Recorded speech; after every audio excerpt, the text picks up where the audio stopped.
Bienvenidos, hoy estamos en este video, suscríbanse.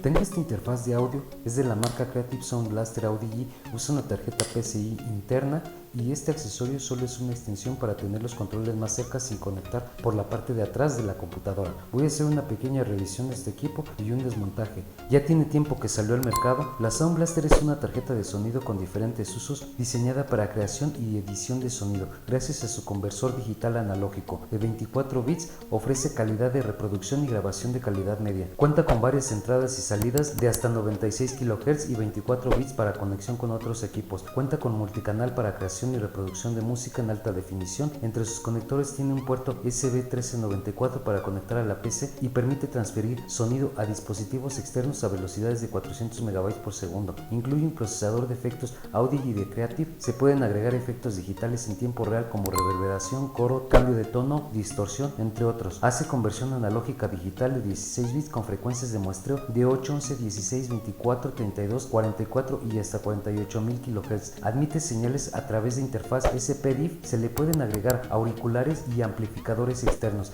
El tipo de decodificación es Dolby Digital en sistemas analógico y digital. Cuenta con aceleración por hardware. El sistema es compatible con juegos. La tecnología CMSS puede ubicar un sonido mono o estéreo en un espacio de 360 grados. Cuenta con la función de Clean Up para eliminar ruidos y clics típicos de los discos de vinilo o cassettes. Entre sus características, requiere Microsoft Direct Sound y Direct Sound 3D compatibles. El fabricante es Creative, la marca es Sound Blaster, la línea es Audio-G, el modelo es SB, es una interfaz externa y requiere de una placa de sonido interna. Usa un puerto interno tipo PCI, cuenta con conectividad MIDI. La cantidad de preamplificadores incluido es de 1, tiene una salida para audífonos, cuenta con entrada de micrófono con regulador de ganancia, entradas digitales y óptica, así como también de RCA. Se puede usar con control remoto, trabaja en conjunto con la tarjeta de sonido, van conectados internamente por un cable de cinta de 38 pines. Incluye aplicaciones que le permiten desde la configuración y, por mencionar algunas, Media Source Go, Media Source Player, Media Source Organizer, reproductor para DVD, y se le puede configurar el motor de efectos mediante el Audio-G. Te invito a que en la caja de los comentarios me digas qué experiencias has tenido con este tipo de tarjetas.